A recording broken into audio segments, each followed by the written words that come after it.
नमो जिनाणम जिये भयाणम। नमो जिनाणम जिये भयाणम।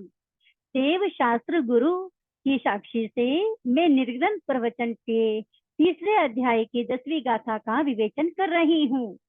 जा जावच हिरयणी नासा पडिनी हतई अहम गुणमानस अपाल जंती रहियो। अन्व्यास, ए इंद्रभूति, जा जा, जो जो रयणी रात्रि बच्च ही जाती है यानी व्यतीत होती है, ता वह रात्रि ना नहीं कड़ी निहत्तई लौट कर आती है।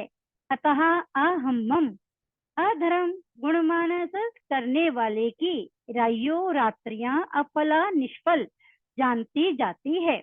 भावार्थ, हे गौतम, जो जो रात और दिन बीत रहे हैं वह समय पीछे लौटकर नहीं आ सकता। अतः ऐसे अमूल्य समय में मानव शरीर पाकर के भी जो अधर्म कार्य करता है तो उस अधर्म करने वाले का समय निष्फल जाता है। अधर्म कार्य मतलब अनर्थ दंड क्रिया बोलते हैं ना, जो बिना किसी प्रयोजन के की जाती है। जा जावच हिरयणी नासा पडिनी हतई दमं च गुण मानस सफला जंती राहियो। अनिव्यार, हे इंद्रभूति, जा जा, जो जो रयणी रात्रि बच्चे ही निकलती है व्यतीत होती है, ता वह ना नहीं पड़ी निहत्तई लौट कर आती है। अतः धम्मं चा धर्म गुण मानस करने वाले की राइयो रात्रियां सफला सफल जनती जाती है। भावार्थ, हे गौतम, रात और दिन का जो समय जा रहा है वह पुनः लौटकर किसी भी तरह नहीं आ सकता वापिस। ऐसा समझकर जो धार्मिक जीवन बिताते हैं उनका समय जीवन सफल है, क्योंकि क्षण क्षण कण कण हमें उस समय का सदुपयोग करना आवश्यक है।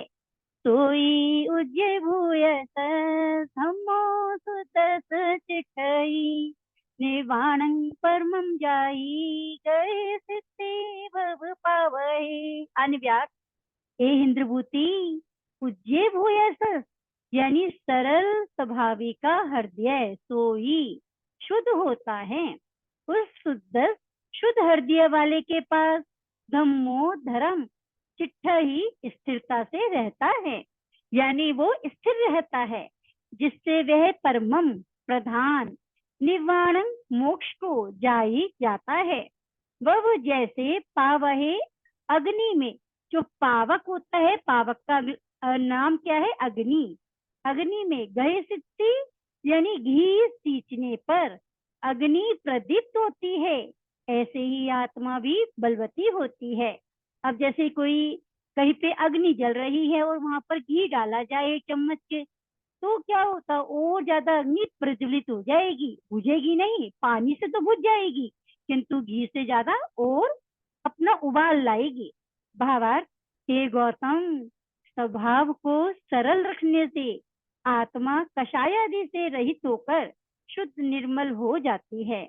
उस शुद्ध आत्मा के धर्म की भी स्थिरता रहती है, जिससे उसकी आत्मा जीवन से मुक्त हो जाती है।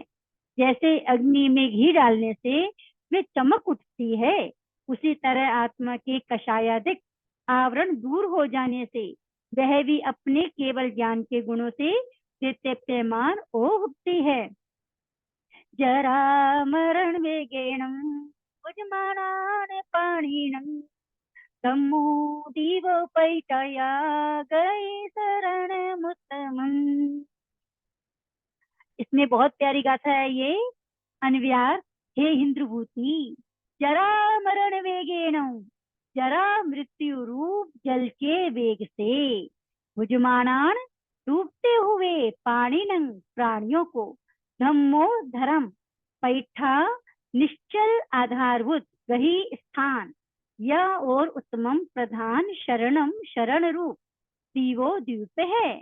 भावार्थ, हे गौतम, जन्म जरा मृत्यु रूप जल के प्रवाह में डूबते हुए प्राणियों को मोक्ष की प्राप्ति कराने वाला धर्म ही निश्चल आधारभूत स्थान और उत्तम शरण रूप एक टापू के समान है।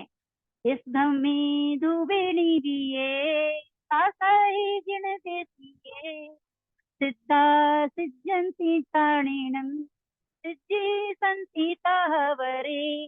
अनिव्यार, हे इंद्रभूति, जिण देसिए यानी तीर्थंकरों के द्वारा कहा हुआ इस ये धम में धर्म ध्रुवे ध्रुव है यानी निश्चित है, चित्तीय नित्य है, सासहे शाश्वत है। अणेनंग, इस धर्म के द्वारा अनंत जीव भूतकाल में सिद्ध हुए हैं, चा और वर्तमान काल में सिद्धंती सिद्ध हो रहे हैं। कहा उसी तरह अवरे, अवरे मतलब अन्य, भविष्य काल में भी सिद्धि संति सिद्ध होंगे। भावार्थ, हे गौतम, पूर्ण ज्ञानियों के द्वारा ये धर्म ध्रुव के समान है, तीन काल में नित्य है, शाश्वत है। इसी धर्म को अंगीकार करके अनंत जीवात्मा भूतकाल के कर्मों से बंधन से मुक्त होकर सिद्ध अवस्था को प्राप्त हो गए हैं, वर्तमान काल में हो रहे हैं और भविष्य काल में भी इसी धर्म का सेवन करते हुए अनंत जीव मुक्ति को प्राप्त करेंगे। इस प्रकार से हमारा ये तृतीय अध्याय संपूर्ण हुआ और कल हम अध्याय 4 आत्मा शुद्धि के उपाय के विषय में जानेंगे। नमो जिनानम जिये भयानम। प्रेम सुख जी महाराज की जय, गुरुवश्री रविंद्र मुनि जी महाराज और दिव्य साधिका मंगुणी मैया श्री रश्मि जी महाराज की जय। मम आत्मा शुद्धि हो, मेरे अंदर ज्ञान का प्रकाश जागे, यही अंतरात्मा से आवाज। नमो जिनानम जिये भयानम।